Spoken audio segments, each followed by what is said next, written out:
into that, we also have to see how we impact the BTXL roster, of course, because we ended up with not promoting anyone. And we had to choose whether we want to start kha'zix in LEC and have Chocolate behind him, or start someone else in mid lane, an experienced player, like Youngbuck, and have kha'zix behind him. And we felt like we would benefit more from going the route that we're going right now, because if shit hits the fan and Youngbuck, for example, doesn't perform, we still have that option to promote kha'zix and see if we can build with him for the next season. What's your viewpoint on kha'zix specifically? Because he's somebody that's been around for a while. Like, most people would consider him a veteran, even though he hasn't played in LEC. He's never had like a long stint in LEC. You'd think that he would have this veteran presence. Like, what does Youngbuck necessarily bring that kha'zix doesn't?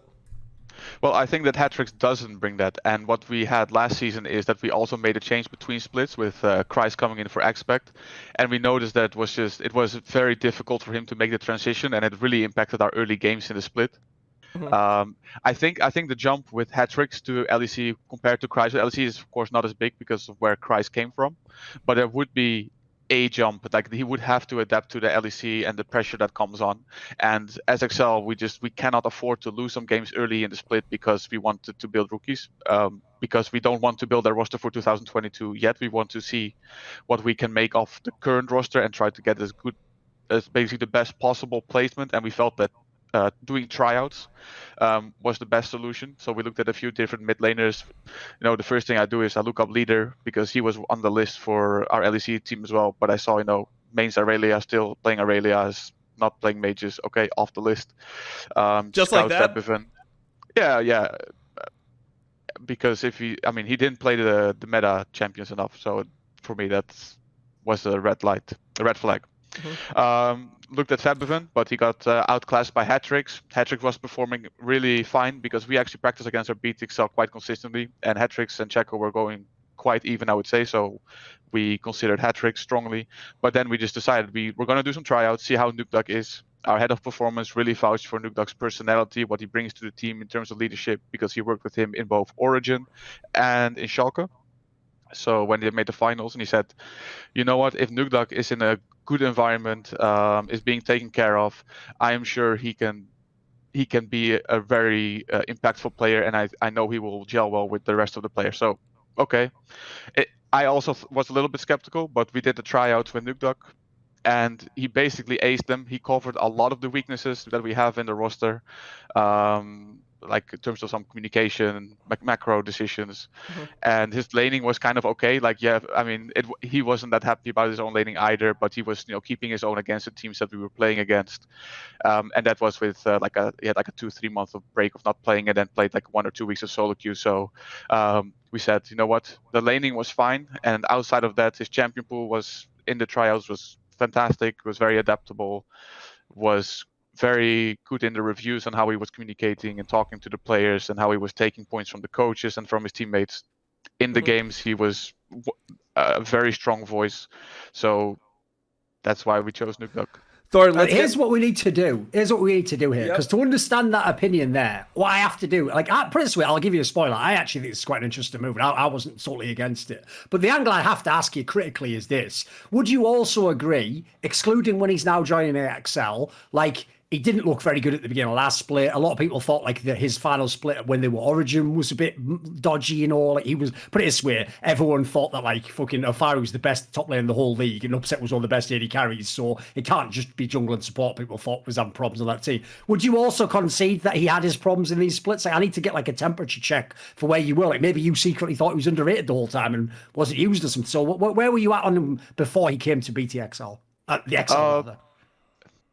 No, I'm fully on board with that. I don't think he had a great summer split last season, and I don't remember much from him last spring. Statistically, he was actually doing quite fine, but I don't remember any games where he stood out. So we know that he hasn't had great recent performances, but I also know what happens what has happened in Astralis/Origin, and I know that there are a lot of reasons why the players there finished 10th that had nothing to do with the quality of the players and the roster. So knowing that, it definitely helped in his favor that everyone was underperforming kind of on that roster, or the team as a whole. But I know why. Yes. Okay. I mean, how do you judge like your viewpoint on a player in the past compared to like when you actually get into tryouts? Like, do you just try to have like the tryouts be the end all be all, or do you like still keep like some of your biases? Like, how well do you like weigh everything when you're trying to go into like a tryout like this to get the best roster possible? I keep the biases, and what I was just looking for is someone who I think can lane on a playoffs level. It doesn't have to be a Caps or a Perkz. I just need someone that can lane on a playoffs level and can fix some of the problems that we have. And we just outlined what those problems were, because at the end of the split, I should have added this. I just made a list of 5 things that were our problems in scrims, and the top 5 problems and the top 5 problems for stage. For stage, it was like bot lane, bot lane, bot lane, mid lane, bot lane, and then for scrims it was like mid lane, mid lane, mid lane, bot lane, mid lane. And then the question was, is Nukeduck going to fix those issues by joining the team? Is Danik going to fix those issues by coming on the team? Now, some issues might be unresolved, but I think we had to make roster changes to fix some of the things, some of those problems in the list. I have a little mini rant here, Dom, on this topic. It's specific to Excel as an org. Because if you notice, I'm sure you, when I say this, you will surely be reminded of when I've done this. With all of these teams, it's what I used to do about Origin, where I say, just because you say Origin and Astralis and you think of some big name players, don't think they have the most money. Like, they can't compete with G2, etc. They're not even in the same fucking ballpark. That's why, by the way, they can't go, well, Perkz is coming to our team. That was never on the table even. So similarly, right, in my opinion, same as sports, you have to look at who the fucking organization is before you judge if they did a good job, because if they did a good job is relative to who they are. Like, if you're a small league team in the NFL, a small market team who doesn't have the most money from the owner, you're not going to have the best players. Even if you had the money, they wouldn't come, and you don't have the money because you're in a small market. So similarly, right, when we're judging these teams, first of all, Nukeduck specifically, the criticism of Nukeduck, except for like those, 8 games he played in the Astralis team, which looked like a very cynical rookie project, quite frankly, where that basically just looked like fucking cost savings RRs. Like, they bought that fucking Astralis lineup from Action in the Netherlands. Like, it's a great joke, look it up. Right? So here's the thing. In that scenario, I can't blame anyone in that org if you know some of the behind the scenes for like having some sort of your worst career form. There's some really outrageous shit going on there. Only some of it alluded to in my interviews. But similarly, right, now let's go beyond that. That's when you're in Origin where on paper it's supposed to be a contender. It's supposed to at least go to Worlds, maybe have like a crack at the final if they did an awesome playoff run. We're not talking about that now. Excel is a team trying to make the playoffs. Then we can talk about the rest. Like, at this point, you can potentially just bring back a veteran. And the other angle I would say is this, right? The reason I say that is because I don't feel like teams like Excel ever get a fair crack from fans. So here's how it goes, right? Everyone loves it when we bang on LCS fans for being morons in the offseason and going, just develop young talent. And then GGS goes like, here's a load of young talent. And they go, oh, fucking garbage. These guys will never make it. LEC fans do the same shit. All of you out there who are like, oh, just get all these young talents to IRLs. Right, they got Checolade. I was watching him. Were you guys loving it? I thought he was fucking average to below average in LEC. Like, listen, maybe he has potential. I don't know what that term means anymore. Because if you can't, I've always said potential just means you haven't done it yet. It doesn't mean you will. There's no guarantee. So what I can't stand is this. The same fan who would have banged on Excel and be like, Checolade's not that good. The second he's gone, you're like, oh, where's Checolade? He's the future. You have to develop him. Why the fuck do I have to develop him? I tell you what, why don't you tell the other LEC teams that you think should pick up Checolade? Why aren't they picking him up? Oh, you don't fucking care, do you? Because you don't actually care with these players in LEC. So now we come to Nukeduck, right? And the logic goes like this. Because he had 2 bad splits, he can never be good again. I don't know why, by the way, because bad players who were great players become good players semi-frequently. Players who are really high potential young rookies, sometimes semi-frequently don't make it to the top leg. Like, I've always said this, it's basically, I call it the loco-doco fallacy, which is, it's basically crypto people should know all about this. You take a fucking graph where the line goes like that and you go, what happens after this? And they go, well, obviously it goes, no!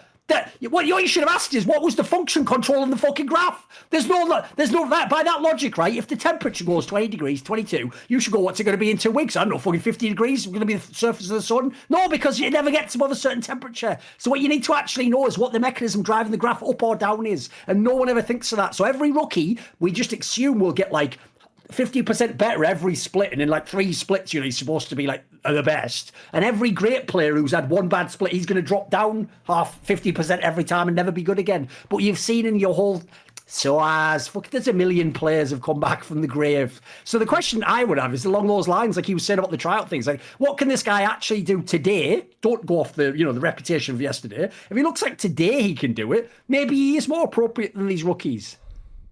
Yeah, definitely. I mean, there's something that I want to get into since we already got Thorin ranting.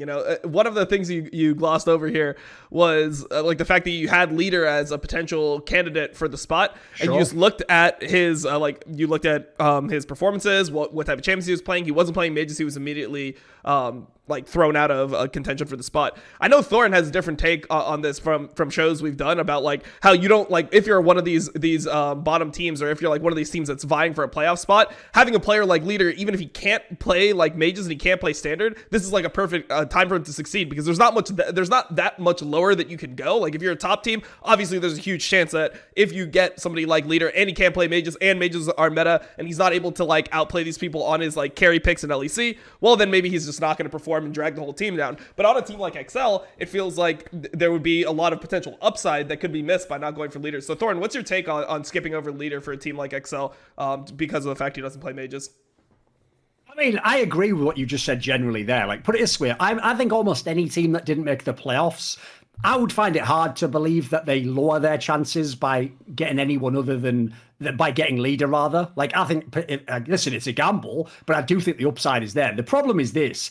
Knowing some things I know about Youngbuck, I think he has got a different case, though. I think some of those other coaches literally are, like I alluded to, trying to get the best players they can. Like what I should have mentioned in that XL thing is, do you really think XL sits down and they have all the players in the world and they go, right, my shortlist for the whole world goes, Cry special. Like, no, they don't. That's obviously like, it should be obvious they're working with whoever the fuck they can get through the door at that point in time. Like, they can't even get the big names who come from the RLs sometimes, because even those players are going elsewhere. So similarly, right, I have to ask, like, who are the players you're going for? And more importantly, what type of team do you want? As far as I know, Youngbuck typically likes to go with the fundamentals of the game. Like, these concepts work. These things transfer between seasons. These aspects of how a role works with another one continues. The problem with Leader is he's essentially trying to blaze a new trail and do something no one's really ever done in League of Legends. So, like, it's a gamble, but I don't know that Youngbuck wants to gamble on mid lane in that sense. To me, the whole logic, the second I saw the Nuke Duck pickup, I never thought it was a mystery. I thought, right, here's what you want. So you've got this, like, fucking potential stud carry top laner. You've got one of the best ADCs in the whole league. It's fine for the other fucking carry role to just be a guy who just does his job mid lane, has loads of experience. Like, I know LEC in theory is the mid lane region, but again, who were you comparing him with? You're comparing him with kha'zix, who's been on Challenger for his entire life, and the Czechoslovak guy who had one okay to below average split. Like, to me, we're not even giving like fair comparison. If you told me like the Leader one's the good angle, like you say there, Dom, like that's the angle, but then it's a philosophical one in my opinion. It's not about player strength. But what do you think, Youngbuck? What's your take on that? I mean, you already answered my question. I have Patrick and Kreis in my team. Why would I want to gamble on mid lane when I have players that are playoff caliber? Why would I take that gamble when I can just have someone that actually empowers these players? And I also think that's why last summer we actually felt we were a better team, because Special was actually enabling our bot lane. He was helping. He knew his role within the team, right, and he was playing for it. So in the end, he wasn't a very beloved player, but I think he did his job really well for the team. And I think Youngbuck is going to do something similar. And Checo, I think, wasn't that type of player. So I mean, the question would be, like, if Kreis is this monster carry player, then why was his, like, role within the team? Because it felt like his first split, that's what he was, Like, I looked at his picks, it's like Camille, Jax, Camille, like Gragas, he builds full AP. Like, he was never playing tanks in that first split. And then this split, it felt like he went the other way, where it's like, oh, we just want him to be a stable player for his team. Was it just a symptom of, like, because you have Check-a-lot on your team and you need resources on other people, then he needs to play the tank role? Or, like, why did he kind of, like, default to that role if, like, his main strength is going to be a carry role? You can carry by playing tanks. I don't think you have to play Jace or you have to play Camille. Now, of course, in his case, Camille was basically permabanned. But we wanted him to play weak side and be good at it. And he turned out to be a really good tank player, performing really well on Cho'Gath. He carried games on Cho'Gath and on Gragas. So he was carrying, playing tanks, being weak side, sacrificing in the draft. But that doesn't take away that he doesn't have to play Jace, for example, to do that. He can carry games on other champions, and I would prefer him to play tanky champions so that we can put more resources into bot lane. Yeah, I just think that it's a hard predicament. Like when you have a strong top and a strong bot, right? Like somebody has to fucking play weak side most of the time, right? So you have to make the decision of like who you're going to sacrifice kind of in the situation. So I guess like it's just a symptom of having Patrick in your team and him being such a good player.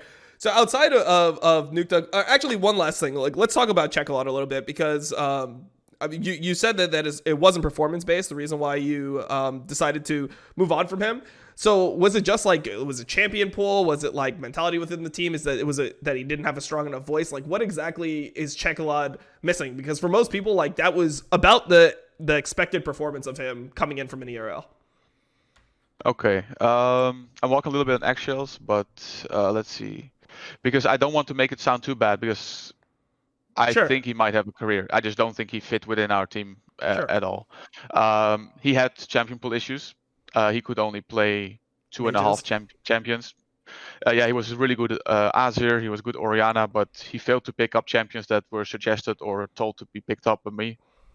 So we had to draft a lot around that, quite a lot, and then we had to sacrifice other players in the draft. That may have been something that could have been fixed in the long term, but quite frankly, based on how I was giving him the feedback, I had my doubts. And I think it was mainly that he wasn't that focused in scrims, and that made scrims very difficult when he wasn't following game plans or following what we were setting out to do at the start of the day. And if you are a team who has a 25% win rate in scrims and maybe 10 or 20% of the losses come from not being focused from one individual, it really weighs down on the team. Yeah, of course. Yeah, so I mean, I guess that makes sense. So off the mid lane angle, let's talk a little bit about support, because Tor is somebody that obviously had a lot of criticism, and then Denik is a player who had a really great spring in 2020, at least as far as my perspective of it. I thought he was really good on Misfits, and then he just kind of got outcast. There was rumors in the community about like it just being because he was one of the older players, and because he's old, immediately like they discredit it. They just want a younger player, because apparently in the community's eyes that means you have more potential, right? Where like I don't necessarily agree. Like for me, there's something that we always talk about on Face Check about like how weathered a player is actually matters. So if you're like a player that is 24 years old, but you've been playing LCS since you were like 17, you're going to be significantly like more weathered, and like it's going to be some basically. It wasn't he like 25 now or something? Yeah, exactly. Played like forever. Yeah, it's going to be harder to change habits than a player that comes in at like 23 and then becomes like maybe like 25 or 26. So what was your opinion on Denik before he joined the team, and why do you think that he was kind of like outcast? Was he just contract prison by Misfits, or like what was your mentality around him? I didn't have a strong opinion of him either way. What I did is I actually talked to his former coach, and including the one that ended up benching him, and he basically said that he regretted changing out Denik from spring to summer. Damn, I can't believe that. Yeah, he said he regretted in the end. He said that there was a lack of synergy between him and Bvoy, but basically I got a really positive reference. I was kind of open-minded. It was either we're going to get someone experienced, which was the preference, because again we didn't want to go through the whole loop of promoting a rookie, getting him integrated, losing some games, yada yada. So we tried him out because of that, and again he impressed quite a lot. Again, in communication was really good, and our biggest problem was that Tora didn't have much confidence in engaging in a meta where support was usually not only the main engage but also the only engage. And then it was fearless in the tryout, so that was a very big thing for us. So was that always a problem that Torre had from your perspective? Because I remember, like in, for example, I believe it was season 9 when they made Worlds.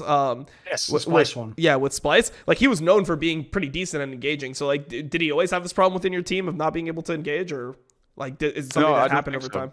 Okay. It's a little bit difficult to pinpoint, because last season I think Kadril was one of the players that was engaging a lot for us, so Tora was probably a lot of second engage. And I don't know what happened with Tora, because I feel like a lot of players, like a lot of Redditors, are going to be very focused on just what happened this spring split and then say that he was always a bad player, but that is absolutely not the case. He was one of the main reasons we performed so well last season. Like he got a lot of win on the boards together with Patrick, and he was very undervalued, and he added a lot to the team outside of the game, was a fantastic player to coach and to just teammate have around. So it was a very difficult decision there, because he was adding a lot, and then in the last week he showed some glimmer of hope, and then you're like, okay, he built up a lot of credibility in 2020, so what do you do? And it was a close decision with him and Denik, but the thing is, if you keep Tora in that situation, and again scrims go poorly or the same problems happen in the first week of the split, you're done. You now have to promote a rookie in week 2 or week 3 or week 4, and you give up on the split. And therefore, we just couldn't take that risk because we knew that it would so negatively impact the mindset of the other players if the problems would persist that we had to make a change. Yeah, I mean, I guess the question starts to become like, how long should players get to like actually be able to evaluate them at the LEC level? Because a lot of XL players, you know, like the ones that are good stay, but it seems like you guys have a lot of roster changes. Like every split you're going into it with a new roster. So from your perspective, like, do you think that there's any merit in, you know, keeping a roster together longer that might have had problems, but trying to like work on those problems over time? Or do you think that it's like, if there's a problem, it's probably not going to get that much better if you give it more time?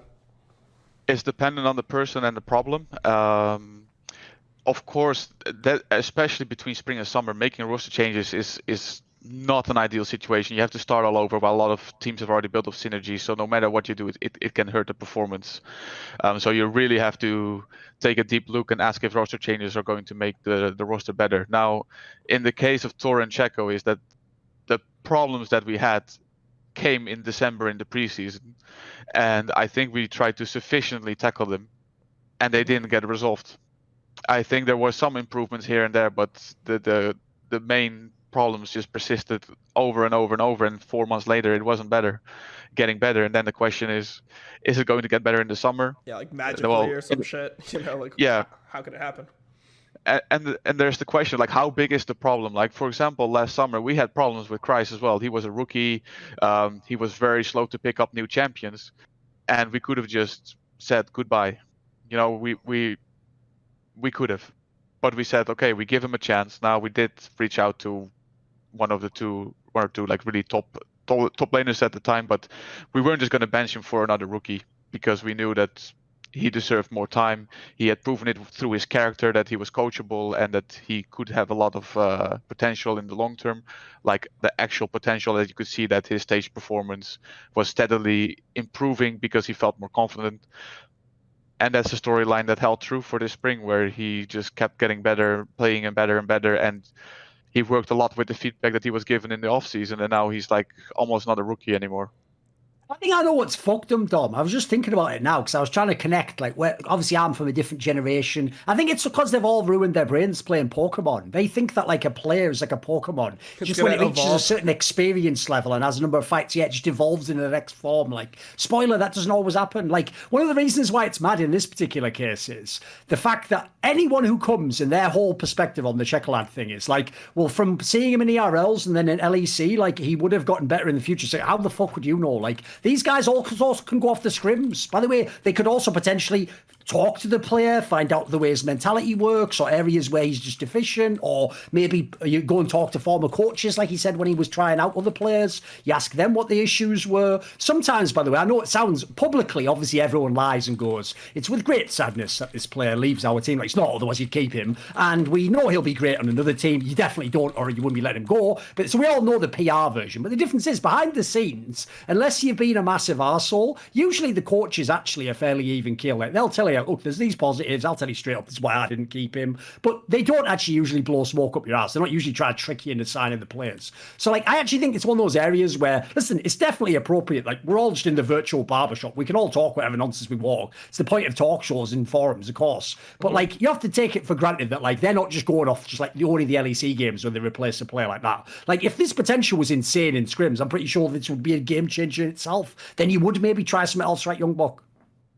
No, absolutely. And that might actually tie very well into the Dan topic, which is also being brought up by Reddit. Yes. If you guys want to go into that. Yeah, basically, sure. If people don't know, part of the issue here is, even though if we go back, again, similar time frame, like season 9, Dan, when he was on Fnatic Rising, was actually a player that some people thought maybe he'll play. In fact, in my interview with Youngbuck, he just straight up says, I think it was for season 9 summer, he was actually just going to make it like a 6-man rotation and have Dan and Broxah be sort of competing for the jungle spot. And then it just turned out that he had to go with Broxah only and not bring the Dan guy in. So basically, if people don't know, that's also why I find this roster very interesting, because Youngbuck's sort of been setting this up for years, actually. They've finally gotten the jungler he wants. So I know now a lot of people on Reddit were super out on this guy. And they were like, he's not a good, he's not going to do any of that stuff. So, like, why is it important to have this guy then?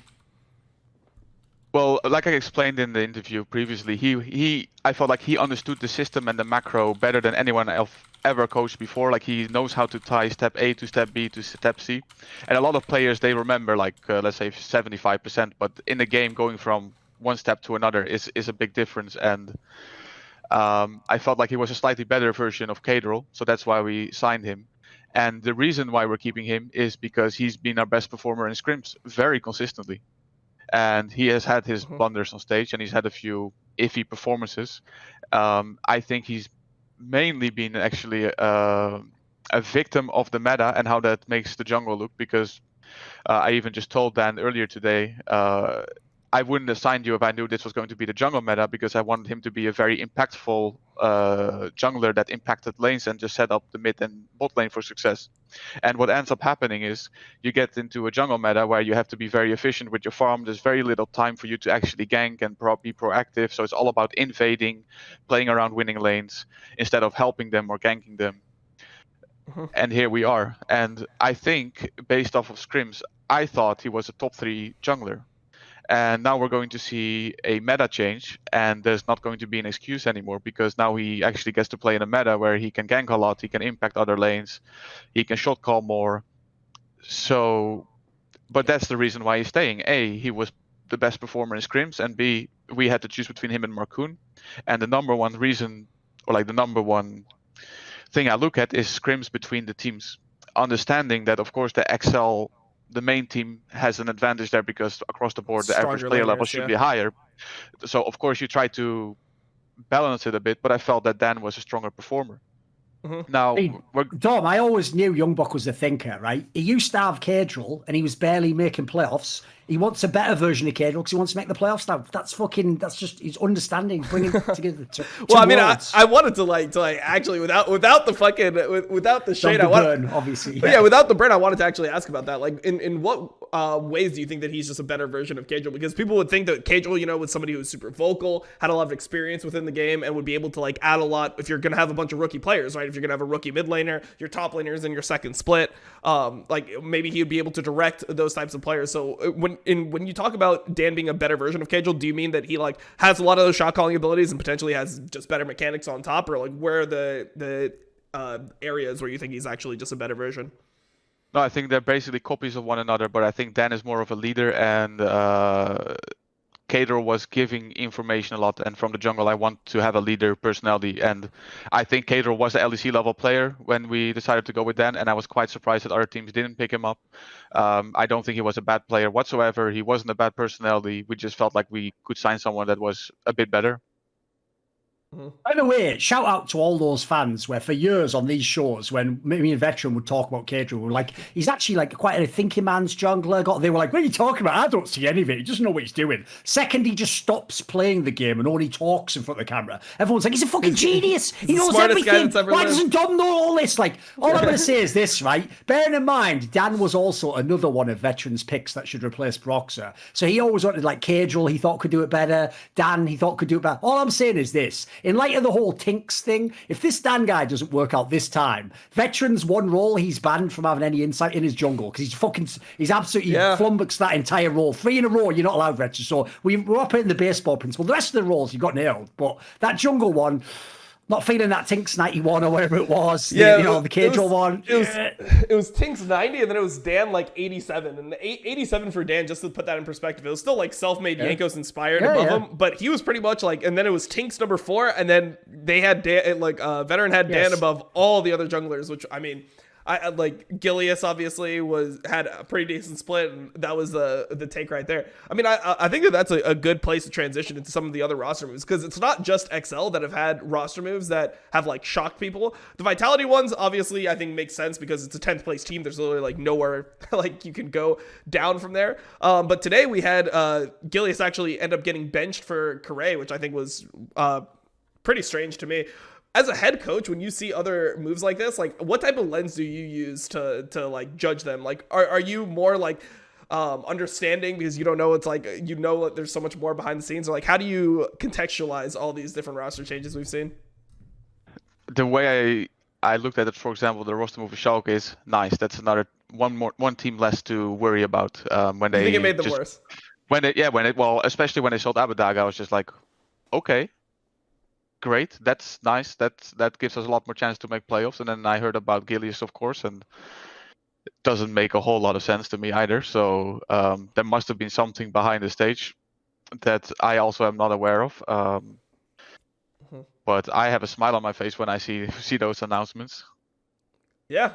Thorn, you have any take on the whole Gilius situation? Because I mean, Correa is a player who I've been calling to like be an LEC for a while. Like, I mean, it's just when I see a player that is so consistently like dominant in solo queue for so long, I just want them to get one split just to see like if they are able to like figure out the whole like LEC system. So what's your take on Gilius getting replaced? But it's all the people I know who've like again played him in solo queue, talking about Kyrie here, or just through the years knew him because he's been on for fucking ages. By the way, like he always had that same hype of like, oh, he's so fucking skilled. Oh, if he was just on the right team. And unfortunately, he was obviously one of the victims of that Misfits team where they just like that was one of the most pathetic. What people still forget is it's not that they did what Rogue did, which is bring the academy team up. They just did it like Ship of Theseus style, like put this piece in, take this piece out, but then put this one in, but with a different one appearing. Like, and by the end of the split, like 7 different rosters had played in one split, and then he judged all those players, and half of them were just cast out in the wilderness. So, like, I don't hate the Kyrie angle. My problem is this: as far as I can tell, there's no actual reason for this move, except they claimed in their public statement they just didn't think Gilius was that good over the split. It's like, really? Like, I don't know who you were expecting Gilius to be. Like, that's just who he is. You know? They also said like there was tryouts, and then potentially like Hooray was doing better with nuclear Ant than Gilius was, which to me, like, I don't know how much you should value those tryouts compared to actual sounds bullshit. I know. Like stage performance, because to me, I mean, Gilius, I don't think was an issue within the team. I felt like he actually was able to like have good performances when it mattered. Like he had kind of like a clutch factor, like something, or like when he was one of the veterans. Yeah, I mean, when games would matter, he would have some really good performances. I thought he played pretty well in the Fnatic series, and you know that's part of the reason why they advanced over them. So I don't know. I feel like that move is definitely the weirdest one that's happened to me over the course of the offseason. That's the one where I'm just like, there's no reason for this. I mean, Gilius was somebody who, to me, was in LEC a top 4 jungler, probably behind like Selfmade. Well, maybe 5. Maybe he's like top 5. Depends on how you want to view Selfmade based on like his skill level compared to what he showed last split. But to me, I just don't know why you'd go for like 2 rookies or like 2 players that are new to LEC if you could just like have a more stable roster and you already have a core that was pretty successful. So yeah, that's definitely a strange one.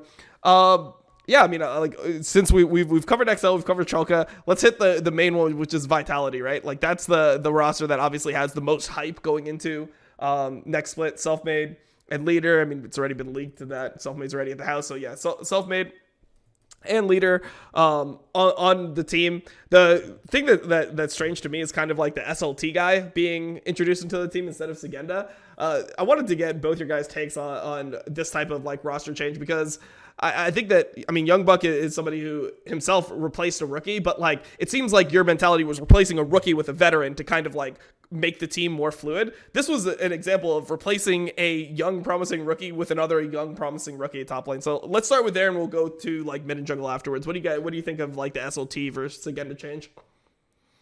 I have no indication of how good SLT is. Okay. And I don't know what happened behind the scenes, but I don't think Segenda had a great split. I think if you look at top lane in Europe in the spring, there were probably 8 really good top laners. It was one of the most competitive splits we've ever had, and I felt that at the end, like at the tail end of the top laners, there was Segenda and White Knight, and then there was like a lot of great mid-tier, or like, well, still like better than previous seasons mid laners, top laners. Like you look at Janox or Kryze, you know, the Broken Blade, they all had fantastic splits. And then you had, of course, you know, you had Wunder. Who am I missing? Odo, right Odo, right at the top. Armud people are there too. Armud for sure. So I don't know if there was also like if it maybe added to character champion pool what they want to do with the playstyle. Maybe just wanted more French players. God knows. I don't think Segenda had a particularly great split, but probably there's more to it as to why they wanted to make a change there. Mm-hmm. Thornton, do you have any thoughts on this, on the SLT? I mean, I thought I gave mine on the last one. Basically, like, I also think the weird angle to this is, like, you've already got enough problems integrating self-made and leader. Like, I would have just stuck with Segendra, just said have another split. Like, I didn't think he was terrible. Like, again, I actually think the way Youngbuck described it was pretty well there. It's a pretty loaded position. It's probably one of the best that we got in Europe at the moment. So, like, I didn't put it this way. I didn't think he was like fucking an anchor around the team's neck that meant they couldn't win. Yeah, so no, I don't know. So. They'd have to, yeah, of course. They'd have to see something magical in this SLT gap. I probably don't see, to be fair. Yeah, so I mean, one thing we talk about in the show is there's only two ways that this can go. It's like it's going to go really well or really poorly. What do you think about the Vitality roster? What are your initial reactions? Do you think the self-made leader roster is going to be like top 4, or do you think it's going to be fighting for, making a playoff spot?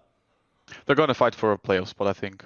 The roster should be a little bit better, but I don't think it's going to push them significantly further.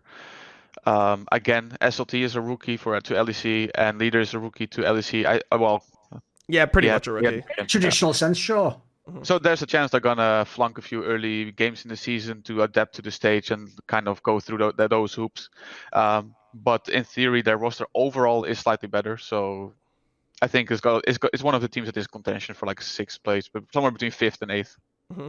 So I mean, by the way, even though it is obviously the most bullshit award of all time, just on narratives alone, if they actually are like a top 4 team at the end of the split, surely the fucking coach of Vitality is winning like coach of the split award. Like just on the premise alone, like you must be a miracle worker at that point. Yeah, I mean, so kind of by saying that, if you're saying that they're going to be fighting for a playoff spot, I guess that means that your interpretation, if you don't think Schalke is very good either, you must think that the Fnatic change is actually going to be pretty decent, right? Like, what's your thoughts on Bwipo going to jungle, and Adam coming in top? I actually think the roster changes are not going to help Fnatic. I do think that if there's one guy that can play multiple roles, it's Perkz, but the second guy is Bwipo. I think he can play jungle, and I think he can play mid and AD carry in a professional level. I just think, again, you bring in a rookie who I think is a worse top laner than Bwipo, and would definitely for this split will perform worse than Bwipo. So if you want to make worlds, you don't make a change in top lane. If you want to keep Bwipo, you just find another jungler. So I think the roster is worse. Are they going to make playoffs? Yes, of course, because the individual skill level is still there, the game knowledge is still there, the experience, veterancy. They might do better than last split. I know internally it wasn't going so well there the last year and a half, so maybe things get a little bit better. But I think just looking at the skill level, it's a straight downgrade in both top and jungle for the short term. Mm-hmm.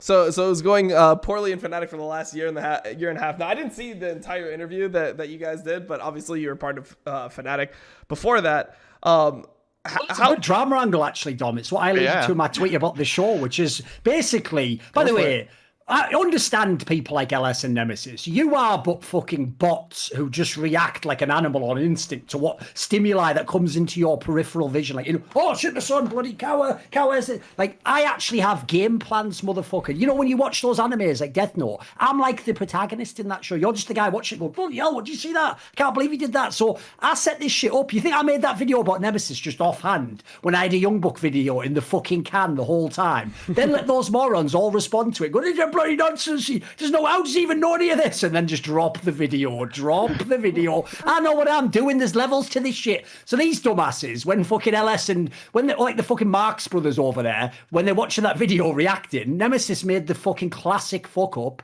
of doing what a journalist never does, which is when someone pushes you and says, you don't have any source for that, you don't go, well, of course I do. This guy told me. You go, oh shit, because then you fucking ruined the source, right? So this guy, because he was pushed on the fact that I said the coach is what fixed Fnatic Season 9, he goes, what coach? We didn't even have a coach. So I say, oh, cool. You've now entered the fray, Nemesis. So you've just basically said, the guy who, by the way, won 6 LEC titles, you've won 0. Quick check, 0. Which is better, 6 or 0? We'll figure that out later. He knows nothing, apparently. He's not even a real coach. So what's your response to that, Nemesis? What's your response to Nemesis's comments there, Youngbuck?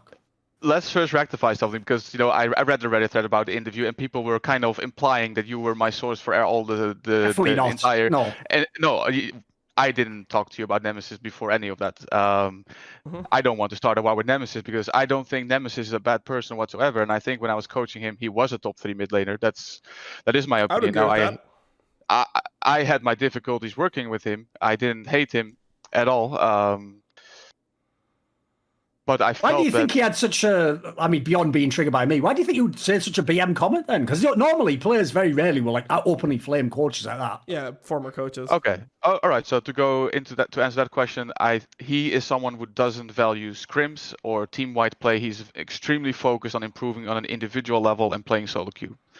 And if you're a Youngbuck and all you care about is team practice, practicing macro, team-wide concepts, scrimming, that doesn't clash very well. So he wouldn't put much effort into scrims, and he would put in a lot of effort into solo queue because he believed that that was the right way to improve. I'm not a great individual coach. I'm not very good at teaching players how to manage their wave at a high level. I hired Unlimited to do that shit for me because he's better at it. I know my weaknesses. I cover it by just hiring someone who is much better. So that's where he comes from. Now, so again, I think this is so important. Nemesis is not a bad person whatsoever. There is no beef on your side, put that way. Yeah, because sure. The thing is, there are players that are just absolute cunts, or that you just don't like, or that you like, or you don't like coaching, but they're good people, or you like coaching, but they're not good people. And Nemesis is not a bad person, but what became kind of clear when I was coaching him is that he is not as developed socially as a lot of other players. He's very introverted, and he struggles with having dialogues and having arguments as to why he thinks is correct. So, and instead, he would cover it up by making very strong statements. And what he did on that LS stream, like, we didn't have a coach. That's one of his strong statements. But I think if you ask him, what do you think that your coach did or didn't do, it's probably not going to be, there's not going to be a long dialogue. And if he thinks there is, I'm happy to join him on any talk show and talk to him about what I did do while he was in the team. Well, I guess what I would ask, that reminds, oh, sorry, you go on. Well, I was just going to ask, like, so if like the whole team play aspect is not something that he really values in a coach, from your perspective, having coached him, like, what type of coaching would he actually be receptive to? Because I assume that, like, most coaches won't be able to, like, help you lane better than you'll be able to help yourself lane if you're a top tier player. Like, I think someone like LS is perfect for him, because LS is, I think, very focused on individual improvement as well. He's probably one of the, if not the most knowledgeable player when it comes to improving on individual level. And I think him learning from teammates that he respects a lot is the easiest way. But again, on the individual level, not necessarily on map movements, or just shot calling, macro. It's not really what he values as much.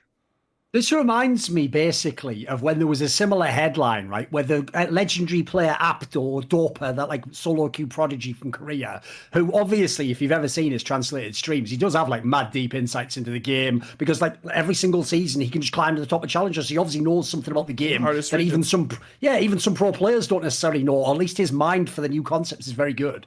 When someone asked him, he basically said similar, like, massive statement, like, I don't think coaches really do anything. And then when people like dug down, like, well, what do you mean by that? He was like, I just think coaches do stuff like, you know, run the practices, manage communication between players, sort of integrate, like, you know, what the newest champions are. It's like, motherfucker, you just described coaching. Like, what did you think they did, Apto? Do you think you sit down and they just fucking walk into your mind, control you in the game and teach you, like, oh my God. It's not like the Matrix scene where he's like dropped in, like, now I can fly a helicopter. Like, what is it? What did he think the coaches do? Like, I'd say the same thing to Nemesis. Like, all the stuff Youngbuck described there, you might think naively, yeah, but when I play on my own without my team, I'm better than this and I can do all these things. Like, that is irrelevant. Your whole task when you're in the team, and Youngbuck's job, is to try and help you connect with those teammates. Like, the same person you're having a dispute with and you can't get past a certain level because you disagree with this, or it's, you know, it's triggering something in your feelings. He's supposed to then come in and create a different conversation or take you away privately and figure out what you're saying and relay that. Like, this is all stuff that might not look like anything, because a lot of young players who haven't been in enough teams just think it's more. They always make this mistake. When they're in the bad team, they think that the winning team has everything perfect and it's all just smiles behind closed doors, never any problems, every scrim goes great, everyone knows their job. But what they don't know is every pro is going through these problems. Every coach is negotiating with the player and figuring out, can I keep this guy? Is this guy... This one isn't, like, there's a million pieces. It's like fucking whack-a-mole. You never complete the game. So, like, I think players like that, the sad thing is when people like that do rants, they just sort of expose, they think they're exposing what you don't know. They actually sort of expose their perspective on the team, actually. And all I would say to someone like Nemesis is, What fucking bad luck you've got, eh, mate? You had Youngbuck who won 6 splits in a row till he got your bitch ass. And then after that, you had Mithy, who pretty much every player who ever played with him was like, he's the most genius person to ever play League. Couldn't figure it out with it either. What point in time do you look in the mirror, mate? Like, it can't just always be them. They seem like pretty good coaches, you know?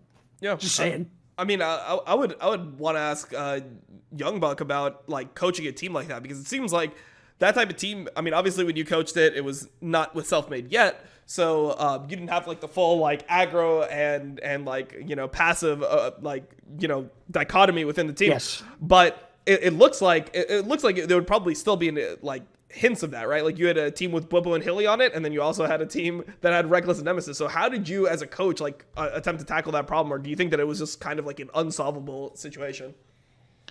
I think in the end there was a lot of acceptance, but all of spring and actually all of summer, it was just trying to band-aid hour-long walks with players individually, trying to band-aid, trying to get their head back straight for the next set of scrims or for the next stage game, and kind of understanding, listen, hey mate, I know your teammate isn't that great at this, but I need you to do that. And so there was a lot of band-aiding. There was, at some point, scrims kind of became useless. Coaching macro became very difficult, and we were just we were trying, but the scrims were kind of a waste of a time at some point, because it was 2 players that did not give a fuck about scrims, and 2 players that basically put all their entire soul and energy into scrims and not so much into solo queue, and that really clashed, because then I had 2 players not respecting the other 2 for not putting as much effort into scrims, and the other 2 not respecting these 2 because they weren't trying harding a solo queue and getting, or trying harding as hard and getting high on the ladder. And then in the middle, I had Broxah getting blasted from every single angle, because no one wasn't like, he was a bit of a scapegoat, and he was also just in the middle of everything. He was actually trying on both, but just getting blasted from every corner. Yeah, I mean, so that was the next player I was going to ask you on. Perfect segue. So about Broxah, I mean, he's obviously somebody that's been getting blasted by the community. Third angle that he's getting blasted from now. Do you like, what was your interactions with him like as a player? Like, how do you evaluate him? Do you think that he was like, you know, not given enough credit with this Fnatic team, or do you think that he is like really limited in certain areas? Just, I wanted to hear, like, as somebody who's coached him, what's your overall like opinion on Broxah as a player? As a teammate and a person, he was perfect. He was an example professional player. Nothing wrong with him. You could have very good conversations with him. You could give him feedback. You could talk to him about champions to pick up. He was very flexible. He was very kind to teammates. And in a sense, he was, at least in 2018, a bit of the unspoken captain, because if someone was going through a rough patch, it was always Broxah that would support the person, or you know, initiate a conversation like, hey buddy, everything's going to be okay. So fantastic person. I think he was a bit underrated in 2019, in the sense that in the important games he really showed up. Like, he had some banger games against G2 where he was easily MVP. The RNG group stage game that we had to win, he kills Uzi, or he killed Ming at level 3 and basically sets up the entire bot lane for success for the rest of the game. Like, he would show up in the big games.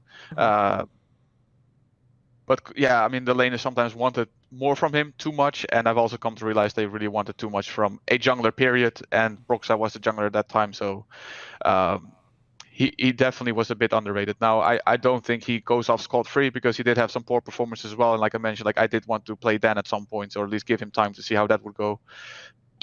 Mm-hmm. But he was underrated, great player, great teammate, and I think in a meta like we had last split, he should be excellent, because I think he's good at clearing quite efficiently and trying to build up momentum for himself, and then trying to impact the map with that. Yeah, I mean, obviously it's an impossible situation when you're in the middle of it, but obviously with some time to reflect, like, what do you think you would have done differently if you had to like re-tackle this problem, knowing all the things that you know now? Like basically, could you have made the Broxah angle work in line of all this if you could like go back in time? I don't know if I could have made it work, but I could have made it a much more pleasant experience for Broxah, because I think he had a god awful year, and was attacked from, like I said, every angle. At some point, I mean, I have joined in as well. I've also been been part of it and blaming, but I should have protected him way more and talked to the players way more about supporting him, and if they had a problem to try to tackle it with him. Could I have made it work? I think that regardless, just because of how the roster was, someone was going to be the enemy, and Broxah was the enemy for that split, for that entire season, and I think he would have been out of the team regardless at the end of the season.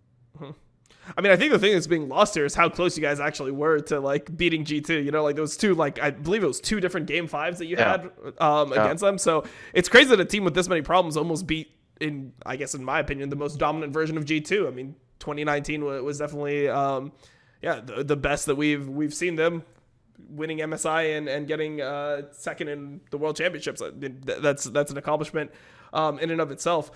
How has it been like making the transition? Because obviously up until that point you were working on these teams that had a lot of expectations. Like when you're playing with championship rosters, you went from G2 to Fnatic, and it looks like pretty much the main expectation is that you guys win every split. How is it different being on a team where you're kind of trying to build things from the ground up? Like do you enjoy having like more say in the matter or more control like you have now, or did you prefer just like being able to win so many championships? There's a big balance there, because winning is the best feeling there is in competition, and of course I would trade a lot of things for winning. Just in the Fnatic case, they went a little bit too far, and for my happiness and how I felt, because I didn't get much job satisfaction either. Because again, I want to have 5 players. I can deal with 4. That's my rule. 4 players that are completely focused on scrims and team play, and if there's one bad egg, or I don't know how it's called, but then I can live with that. So I get more job satisfaction and more happiness in my personal life, and yet I lose a lot more, which really stings as well. So it's a bit of a balance, but I'm a little bit happier. I was at my happiest probably in 2018 Fnatic, at my saddest in 2019 Fnatic, and this is somewhere in the middle. Interesting. Thor, do you have any comments on that whole like Fnatic period? Is there anything you want to jump in before we jump topics? I mean, again, like, by the way, first of all, obviously, Youngbuck is not my only source. I mean, actually, funnily enough, people don't understand. I'll give everyone a little secret as to how journalism works, right? When you're the rookie journalist, you have to pound the pavement. You have to knock on a million doors, message everyone, try and get, like, you have no contacts. When you were at the level I'm at, or Richard Lewis, like, people just come to you with the information. It's like the information finds you. So as an obvious example, right? If in CSGO, I'm doing all these comments about all the things I think are corrupt about Astralis, every fucking guy who's got a Danish surname who doesn't like the Astralis people and has dealt with them, they just find their way to my fucking email, my DMs. Like, I wouldn't even have to look for it. They're just going to feed me all the information, and then I vet what's legit. So similarly, if you haven't, do you think Fnatic teammates haven't figured out? He seems to be critical of this Reckless guy. Maybe if I have problems with him, I'll message him. Like, it's just happened a lot over the years. So basically, I've known a lot of the problems they've had in those teams.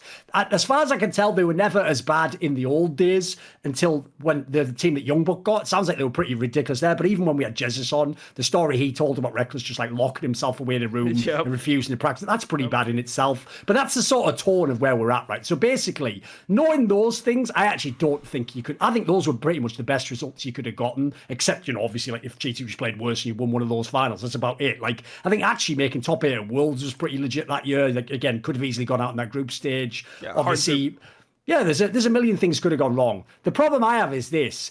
This is where I do feel as though we've got to, in League of Legends, stop making it like we make the teams as though the players are individuals. Like, you can't just go like, right, I want the best top player. Who can I get? Right, him, got that. I want the best. It's not like making a fantasy team, put it that way, right? You have to actually make the team so that it's coherent, like, internally. Now, I used to promote a concept of, like, balance of, like, styles. So, for example, you would sometimes want a team where you have a couple of aggressive players who like to engage, and you have a couple of players who are slightly more conservative, and you'd hope if they're on the same page communication wise, that actually strengthens both, because then the guy who's aggressive maybe encourages you to be a little bit more proactive, but then the other guy's the safety valve who makes sure you don't go too crazy. Personally, I always thought that's why like the Hillsang Reckless bot lane worked. There's like an isolated version where that could be amazing. The problem in this team, as far as I can tell, is these were players who completely disagreed as to whether you should go in or not. There was no middle ground where they could like communicate and figure it out. And so as a result, like some of it just looked hit and miss in the game as to what what they did at any point in time.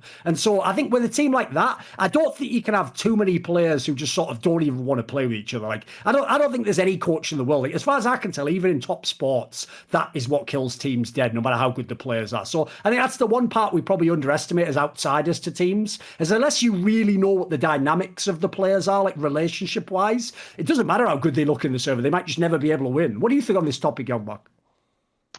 I mean, I think the proof is in the pudding with 2019 Fnatic. And I still think that when we went on stage, a lot of the problems, if not all of the problems, just disappeared. Because in the end, both sides, the Scrim and solo queue side, they wanted to win more than anything else, but they just strongly believed that what their idea of performance was correct. But when they were on stage, suddenly everyone was best friends and just trying to win the fucking game, whether they liked each other or not. So on stage, we still could take G2 to 5 games. Now, I think, well, we lost the first series to Tilt. It was a kind of a useless series with the whole Juggernaut system.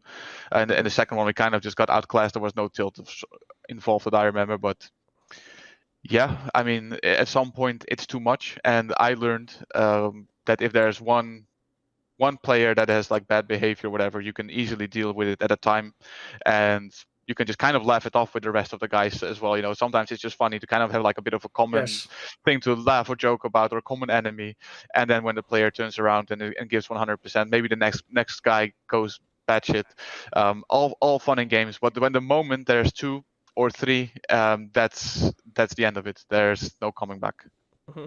Would it be unfair as well in this particular version of the team, bearing in mind Cap's not vocally, but just as his playing style's almost a leader, you know, like naturally in the game, you follow him around the map. He has such a light-hearted personality. He brings out like the fun element, right? Did the fact that like Nemesis is a rookie, like Bwipo, I wouldn't say he's not a leader. He's just a weird guy. He's just this unusual way of thinking about the game. Obviously, Broxah in this case was kind of like the guy who, if anything, was just letting the other people have their take. Reckless has never been like a super vocal personality leader. And Hiller Sang, as far as I know, isn't he like not a super vocal guy overall? It doesn't sound like you actually had like leadership figures in this team, really, like someone who could bring the team together. I think on stage we did have a lot of the shot calling, and I don't think there was too much of a lack of communication at all. At the start, of course, we did have to realize that Caps and Broxah were also kind of a great duo, because Caps' antics and his strong lane dominance and his roams also allowed Broxah to play the way he wanted to play, and just allowed him to farm up more and then be strong. And then Nemesis came in, and now I had a jungler that wanted to farm up and be strong, and I had a mid laner that wanted to farm and that did not mesh at all, and it basically made our entire map collapse, because we were all about top lane tanks ganks, or at least when people was playing in 2018, he tanks the ganks, plays aggro. If they don't get our bot lane behind before 25 minutes, the game is just over against almost any team in the world. And Hillisang would usually win the lane, Reckless would manage his waves properly, Caps would roam around the map, and we would get to 25 minutes, game over. And we couldn't do that anymore, because mid jungle were not impacting the map because of the way they looked at the game. And that were the main issues. Was that always your perception of Broxah, that he was the type of player that always wanted to farm up? Because I remember, like, in 2018, I actually thought he was decently proactive. Like, I remember his Lee Sin, his Elise. Like, it felt like he was able to actually find these gank angles. So, like, was this, like, a problem that came up in 2019, him being more passive, wanting to farm up more, wanting to have efficient pathing? Or was that something that you always saw within him? No, that was not a problem in 2018 at all. It wasn't a problem that teammates brought up. No one really had a problem with the way he played the game at all. So, and maybe that's because the meta was different, because there were no tower plates, so the early game wasn't as important. And if we were 5k gold down, but we still were in the game, we would win it. Maybe it was Caps maybe covering for that, and we didn't really notice it. But no one had a problem with how the way Broxah played. And then in 2019, just the mid jungle synergy became a problem, because it made the entire map collapse. Yeah, I've got a premise I want to run by. I want to get your thoughts on this as well, actually, Dom, which is basically one of the players that, through talking to teammates of theirs, that actually my perspective changed on the most in like the last year or so, is actually Bwipo. Because I tell you what, when I hear, put it this way, I'll just use speculation here, so we don't have to say whether it's the case or not. Let's just hypothetically imagine. Let's imagine that 2 players who didn't seem to appreciate what I'm about to describe about Bwipo, well, I don't know, let's say Nemesis and Reckless. Let's just do that hypothetically, shall we, for fun? Right? Let's imagine these players just thought he was what fans thought. A guy who just, like, you know, plays a million champions, has all these weird picks, he ints half the games. Sometimes he just dies way too many times. And, you know, I was doing all right in my lane, I farmed up, he had some damage in the team fight, but we lost the team fight, and, you know, fucking damn it, why Bwipo, why, right? If they really were thinking that, mate, I fucking pray that these guys one day end up on, like, an 8th best team in LEC. And I want them to have normal teammates, right? And have a normal top laner. Same goes for Hylissang, by the way. Throw those guys in the same bucket with Hylissang. If they also think Hylissang's this maniac who's just engaging, he doesn't know what he's doing, I hope you just get like a run-of-the-mill support who's just he played 1 year, he's just average. I hope you get a top laner that just only plays a tank, never does anything more than that. So you guys actually learn what the fuck that guy was doing. Because all the shit I hear about Bwipo sounds the opposite. That's why I want to get your take on it, actually, Youngbuck. Sounds to me like this guy himself was the band-aid to half the problems. Like, he's the one who could help fucking Reckless and always be ahead in the game. He's the one who, as you say, is just basically like a magnet for ganks because everyone knows how Bwipo plays laning phase. Like, in a fucked up way, I feel like he took his weaknesses and actually made them, like, have a utility in the game in some sense. Yeah, in 2018, we had, of course, the luxury that I think even with Soas it worked because for some reason he was still tanking ganks or our bot lane or mid lane was stable enough. But Bwipo was definitely the guy that was demanding or forcing enemy junglers to spend a lot of time there, and he was actually very self-aware of it. He said, if I play aggressive and if the jungler puts me at 0-3 and he doesn't go bot lane, I know Reckless is going to carry the game, so I don't care if he kills me 3 times, it's all good by me. So he's very self-aware of that, and yeah, overall I think he's, especially this bit, he's very underrated. I think he underrates himself as well because he is almost a perfect top laner in the sense of what you would want from a top lane. Someone who's sacrificial, doesn't make the game about himself. If you want him to play a tank, he'll play a tank. If you ask him to play Rengar, he'll play Rengar. If you tell him... Didn't he also say, basically, he'll even first time shit if it makes the draft work for you? Absolutely. Yeah, that's my next one. He just said, listen, Joey, you pick when you need to pick my champion. Just make sure the draft is good for the rest of the team. I'll make it work. We go into champion select. I will go through the champions and I will find something to pick. Don't you worry. And that's how we drafted a lot of the times. And there was only one instance where he said, Joey, give me a winning lane. And that was the G2 series in Athens, because he said, Joey, after game 2, I think it was, we are winning games when I have a strong matchup. Please draft me a winning matchup. I drafted the winning matchup, and of course we won the game. I don't know if it was game 3 or game 4, but he was completely right, you know, and that's the only time he actually made the game about himself or like force something or say like, oh, we really have to do this.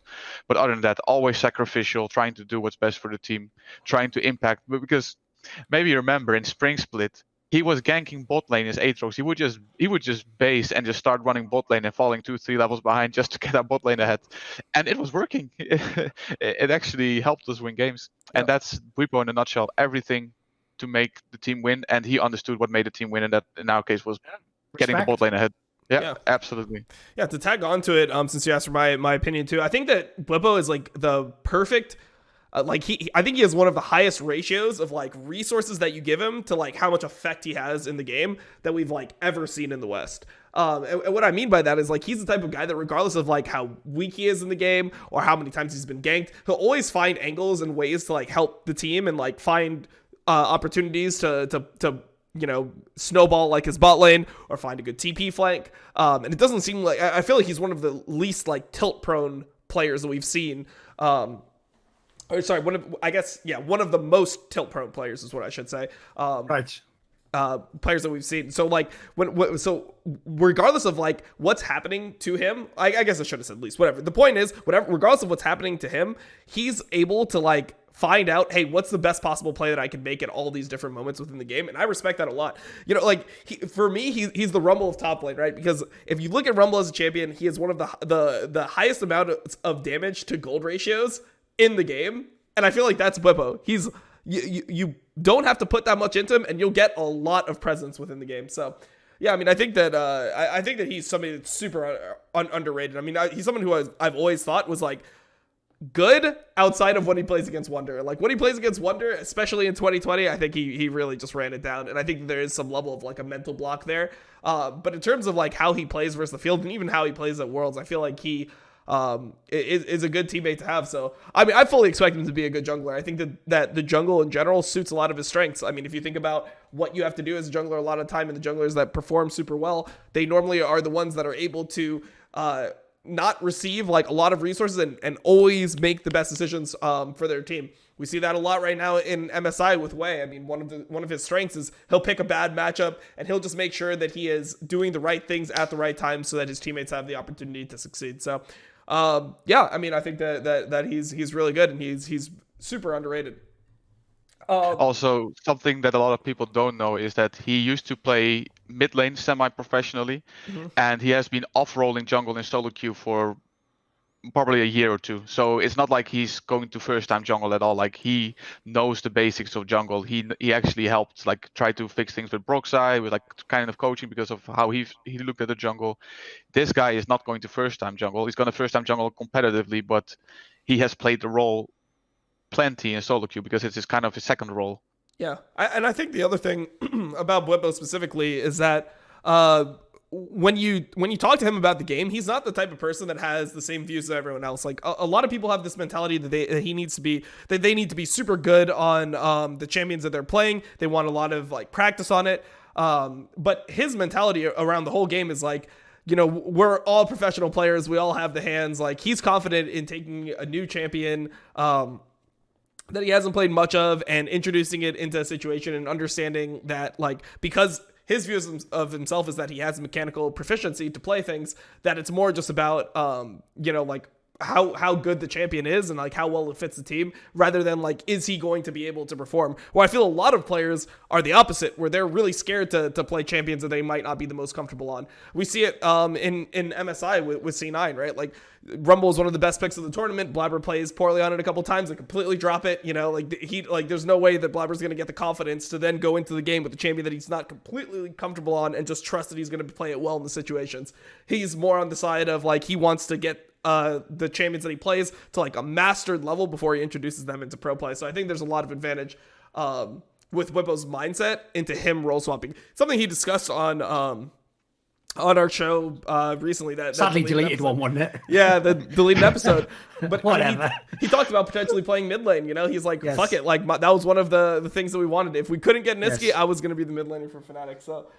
Which also somewhat tells you what he thinks about Nemesis in some ways, if you think about it. But by the way, one thing I would just throw in there as well is like another aspect that I hate, right? So I alluded to it in my video about Nemesis, right? But I'll do a very brief explanation. I've actually talked to this this premise with Youngbuck before. I'll give a very, very quick version of the story, because I've also told the story similarly on this show, which is basically in Team Liquid in CSGO in 2016, they got in the player who's actually now the best player in the whole world in CS, Simple, the Ukrainian player, came over to a North American team, kind of like when Piglet came for the League of Legends team. And even though you're managing this super difficult personality, you know the skills make it worth it. Like, if they can do what they can do, it's better than whatever domestic player. So they did that, right? And basically, he was a monster player, even though this is years and years ago. And he was literally one of the best players in the whole world. Took him to like the final of the major.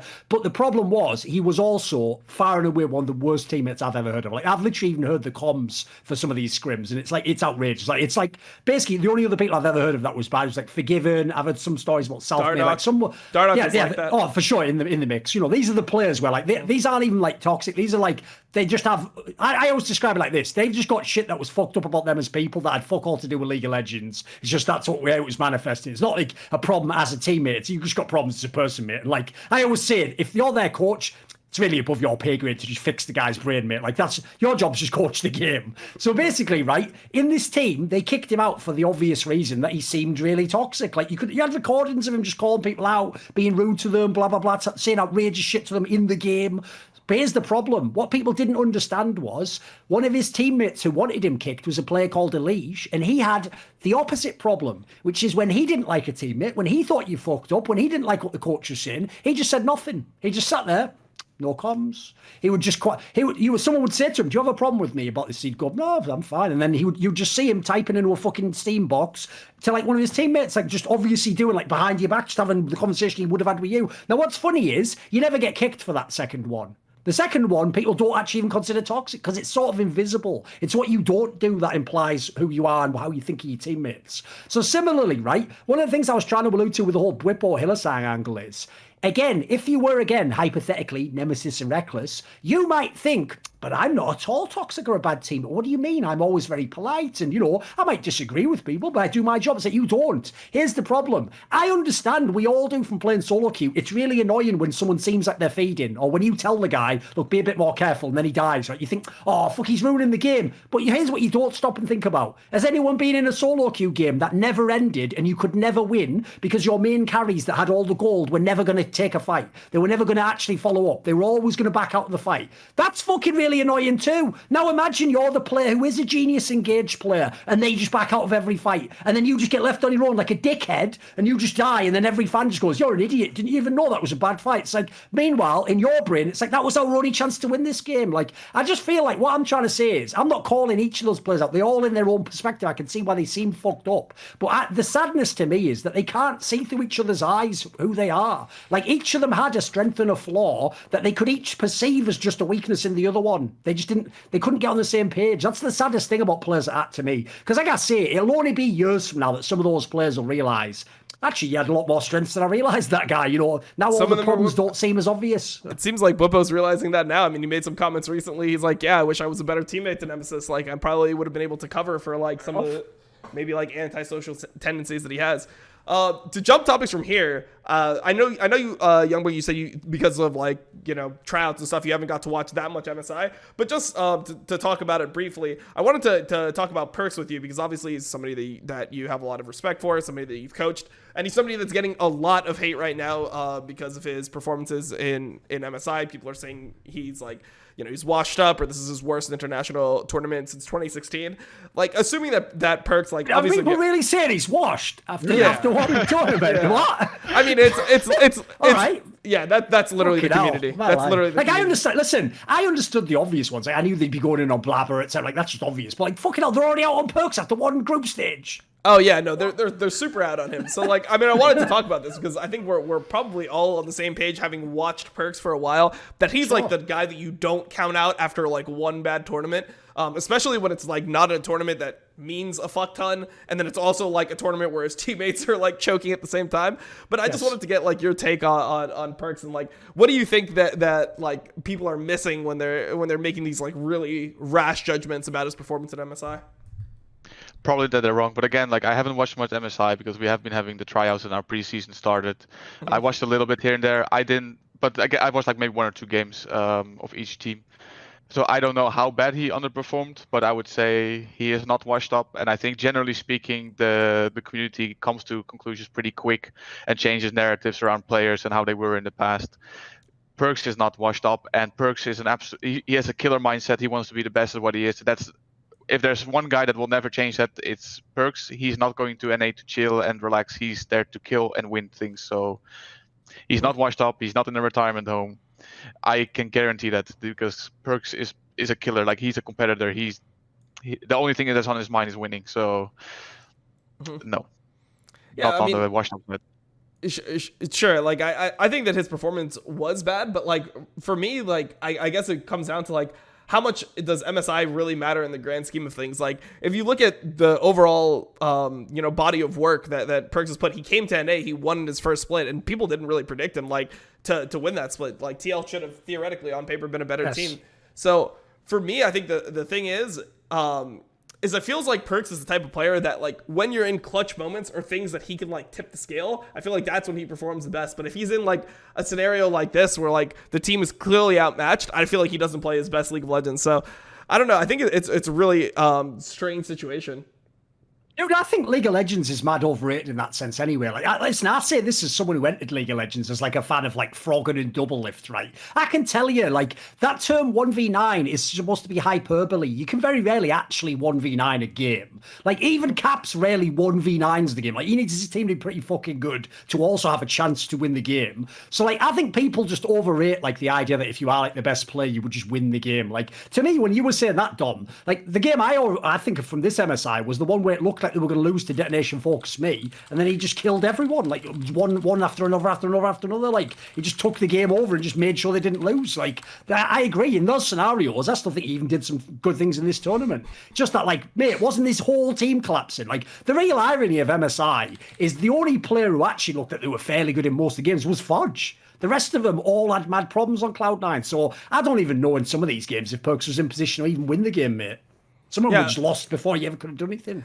I think it's also like when you look at the entire meta, I feel like it's not something that inherently suits Perkz. And then also, like, I'm assuming that they had to do a lot of band-aid fixes. I mean, if you look at their mentality coming in, you hear the player interviews, they're like, oh, Rumble's the most OP champion in the tournament, red side has to ban Rumble. And then throughout it, like, when they're on blue side, they can't perform with Rumble. They keep on fucking, like, losing games that they should be winning when they have these OP picks. And I feel like that completely changes the draft, because it seems like from what they prepared later on and what we saw, they're probably playing a lot of AD mid laners, right? They were playing the Kindred, they were playing Kalista mid. Like, you could obviously say, well, I mean, this was like one of the last games of the tournament, they're out already, so maybe they were just pulling out the Kalista mid for no reason. But what I assume happened was that they practiced AD mids because they thought it was an AP jungler meta. They thought that the meta junglers were going to be Morgana and Rumble, and that was going to be traded in most games, so they needed to have things to complement that. So I feel like that's something that people aren't understanding enough, is like, if one of the players can't play an OP champion in another role, they have to adapt the draft, and they might not actually be that practiced on some of these like Victor drafts and things that they were pulling out later. So there's definitely like issues there. I mean, I definitely think Perkz had a bad tournament, but at the end of the day, I don't know if I'm sold on the whole, like, oh, well, Perkz is just washed. You know, he came to NA. He's bad now. I think that we'll see another angle as well. Here's another one people forget, right? Which is, this isn't like the traditional period that we had in League of Legends. Like, for example, in the off season, does everyone remember Cloud9 going with Perkz to Korea and having a 3-week boot camp? No, of course not. They were just trying to get him into fucking America. They never got to have those Korean boot camps all the big NA orgs were doing every year. And then similarly, MSI in that sense is very different from Worlds, because at Worlds, if let's say it's in China or Korea, you can now not only potentially practice the other top 3 teams from that region, you might be able to practice like really good semi-pro teams or the other teams in the LPL and LCK if they're still around practicing. Like, in theory, your boot camp for Worlds could level you up way more than anything else. If you go to MSI, you can only practice the teams from that region, so in this case, Europe. That doesn't help you if you're LCS and LEC much. And then in terms of the Koreans and the chat, there's one team each. And by the way, God forbid they refuse to practice it. You've completely shower locked. So, like, I don't think it's as easy as people think. Like, to me, Worlds is the test. Worlds is the one where you go in with everything planned, prepared. That one, if you fail, you fail. Like, that's just it. Sorry. Yep. MSI, I give you a lot more leeway for that one.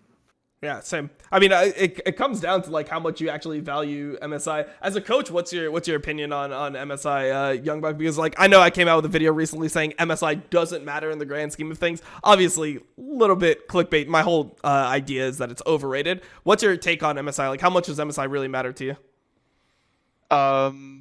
Since they made a lot of changes to prize money, I would say it actually matters for the players, because so in 2016, I think if you won the tournament or you made top 4, you made like 50 grand. As a team, you have to divide it by, well, you probably get like a 6th or 7th as a player.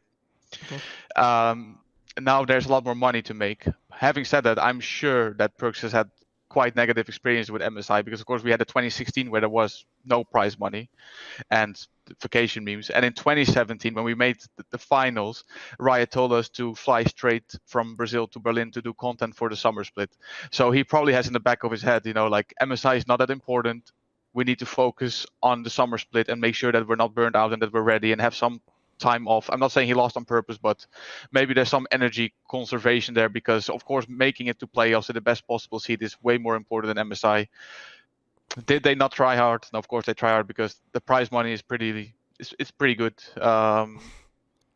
I can't imagine it actually mattering, like MSI prize money mattering to somebody who's making like $2-3 million a year or whatever. Like, I feel like it's got to pale in comparison. So okay, if you're playing NA, it doesn't matter. No, in the EU it matters. Yeah, for sure. I mean, I kind of view this as like the lock-in tournament for, you know, Worlds, right? Like, MSI is it's nice to like kind of see where the teams are, but there's a chance that we don't even get these teams at Worlds. Like, if RNG doesn't win MSI, they could easily not make Worlds. Like, there's like, China's a tough competition. LPL is really really tough. So I feel like it kind of went in a cycle where in the lock-in tournament, everyone was like, yeah, Perkz is shit, $11 million wasted. He's a garbage player. He came to NA to retire. He's washed up. Then he like carries C9 in clutch moments to a title. And then he's, oh, well, this is why you get Perkz. Like, he's super good. Now MSI happens. Oh, look, he's just washed internationally. I feel like Worlds is going to be where, you know, if Cloud9 makes it out of the group stage, if Cloud9 makes it out of groups, then everyone's going to change their opinion again. So we'll have to see. Also, let's be real. There's some of that definitely does, because I've followed like cultural trends in League a long time. Some of that, in my opinion, also comes down because, as you say, in the lock-in tournament, they were even trying to meme on him and make out like, is he even that good? Is he even worth $11 million? And Doublelift was doing those Bozo ones like, he is the mythic because he cost this much. Like, yeah, great fucking banter, mate. So then everyone just in the peanut gallery because he's Doublelift and Sneaky and Meteor, so there. So the thing that I can't handle is this: why do NA? It's like NA fans sort of low-key cheer for the European player that comes over to fail so they can then feel, I don't know, good about themselves or something. I don't like get it, because the analogy then is, well, they just want to be like, yeah, he was never that good anyway. Like, that angle, you know. Like, the reason why it doesn't make sense to me is that's like you're a guy, I'm sure a lot of the fucking viewers of this show could relate, who's just, you know, you're looking out there and some other guy's got some super hot girlfriend, she seems really nice, fucking, you know, she's paying for everything with him, he's having an awesome time, you're thinking, oh, fuck, why do they always go after the arseholes? Why can't a nice guy like me, Dom's fucking simp, fucking, well, probably should have said that, probably still banned off Twitch already for saying that, yeah, whatever word he said there, give him Twitch Prime and everything, right? You're going, why can't that happen to me? That's like if the girl actually started dating you, and then the second she did one thing wrong, you were like, see, she was just trash anyway. Let's all just lose. Let's just have no. You're supposed to enjoy it, like appreciate that. Like when players like come over for everything, so I'd try and actually fucking lean into it, boys. Like if it actually works out, it's the best thing that could happen to your region. It doesn't always, unfortunately, because some of them, unlike Perkz, do come for the money, or just because, you know, they think, fuck it, I'm not getting the best offer in Europe. So they haven't come for the right reasons, I agree. But like, in the same way as now you're pretend like CoreJJ is American or something, just lean into it. These players can actually help the fucking region. Why would you pray for their downfall? It's your region, you dumb fuck. That's like keying your own car.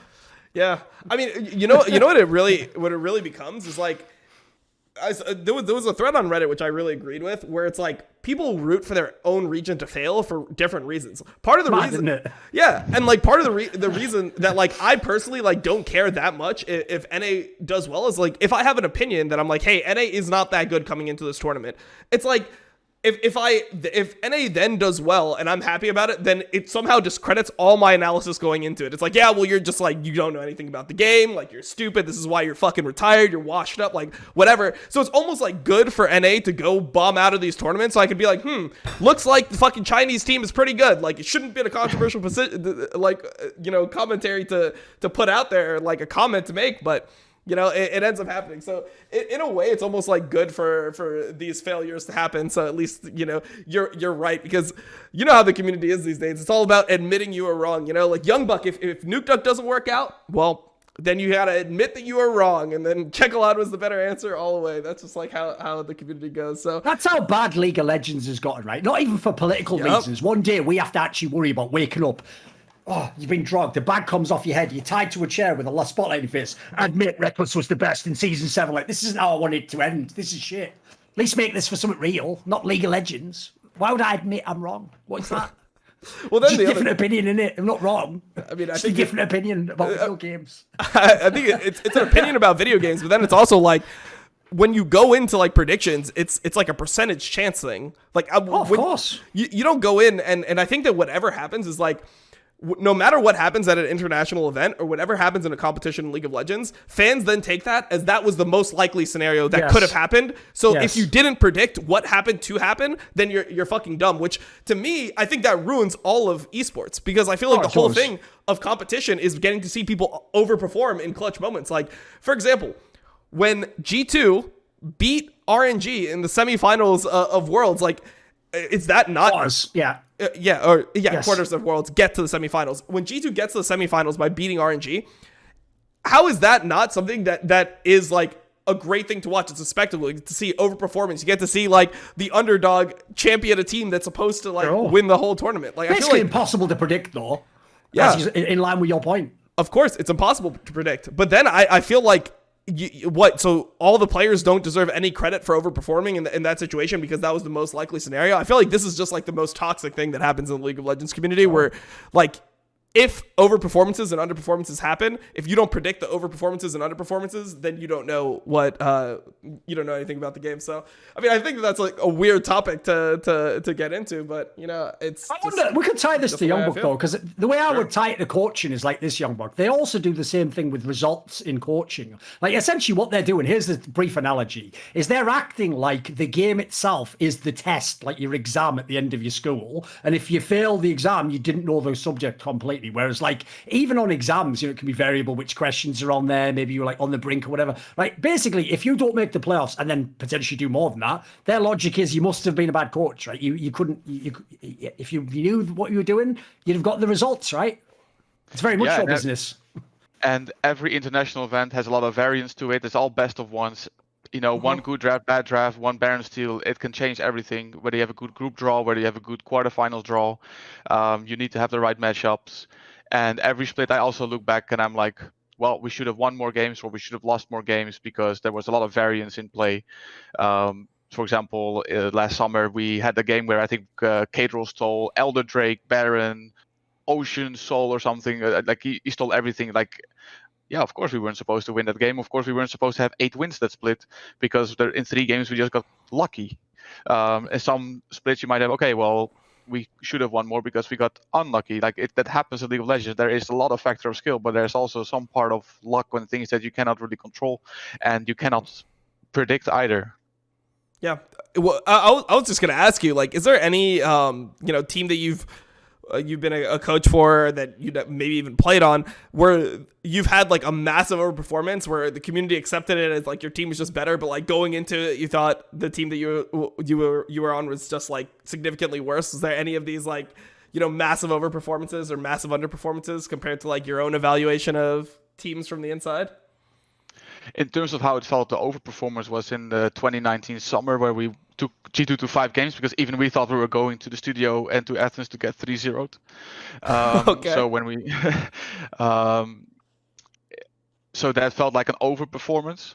I could argue that us making out of the group stage, considering the state we were in terms of the scoreline, was an overperformance. Now, I mean, it was an overperformance because I think they played one of the best league games ever, and that wasn't a consistent thing whatsoever. So that was definitely overperformance. There's also underperformance. G2 2016 at MSI and at Worlds, of course, not making out of groups with Albus, Nox, Luna, and CLG. That massive underperformance. And when it comes to luck, the group draw in the 2017 Worlds with G2. Underperformance at MSI, a group stage, and then we played the Chinese team and actually had a competitive best of 5 against SKT in the finals. So overperformance, underperformance, every single split. Yeah.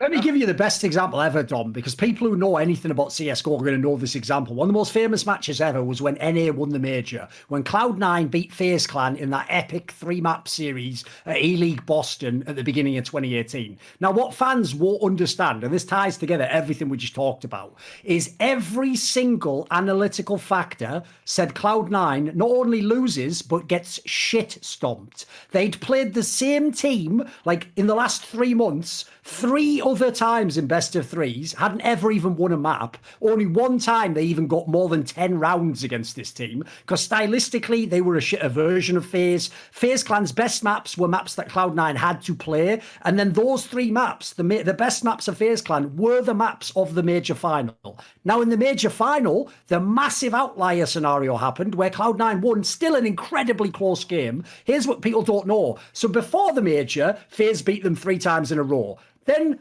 Cloud9 barely won the major. Then something like 4 or 5 times after that, FaZe Clan just beat them the next times they played them, even if sometimes it was close. So basically, in something like 1 out of 8 times, Cloud9 won. But because that happened to be the major, well, here's the problem. If that was League, there wouldn't be all those other instances. There'd just be the World Championship. And so if that happened, like FPX beating G2, people would have to rewrite all of history. FPX was always better and they were always going to win and nothing G2 could have blah, blah, blah, blah, blah, blah. Like the problem in that scenario in League, unfortunately, is you don't get the raw sample size. Like, you don't get to 2 weeks later, maybe play that guy again and go, right, listen, this time we're going to show that was a fluke, and then show it, Unfortunately, you have to just hope that the super smart people in the scene can make some sort of point and the fan gets it. Because if they don't, if they do that like super strict results-based analysis, you're just going to be lost. Because as I say, in that particular case, as actually history bore out, that was almost the most unlikely outcome. It's just that if you'd only had it happen once, it'd be easier in your brain to think, maybe they weren't as good as I, to do that whole rewriting thing.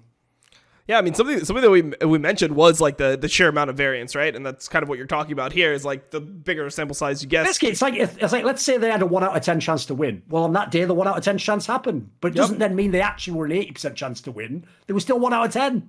That's what I always say this because it sounds like a mad line to people. But you think about it, 1 out of 10 sounds like, well, it's almost no chance. It still happens if you do it 10 times. It'll happen once. That's that doesn't feel like a big chance, but the idea is those things will happen more than you realize. It's not 0% chance, is it? The perfect way to put it is imagine doing Russian roulette with a 10% chance. You wouldn't feel super confident then. No, exactly. You wouldn't be like, oh, well, it's only 10% chance. It's not going to happen. It can never happen. That's not the mentality if it's playing Russian roulette. So that's what I relate it to. Playing Russian roulette with 10 bullets, Like, okay, you want to see how little 10% is? And then take that logic, right? So obviously Russian roulette would be like 1 out of 6 if you had like a traditional 6 shooter. Right, dude, that's actually better chances you die than some of these teams do a fucking upset. Like, there's not going to be that many times in a best of one, unless we're talking like crazy example. Like, I don't know, like in the past, the teams from Japan didn't used to be very good. They were actually half decent this MSI. But in the past, when the teams from Japan were like automatically written off,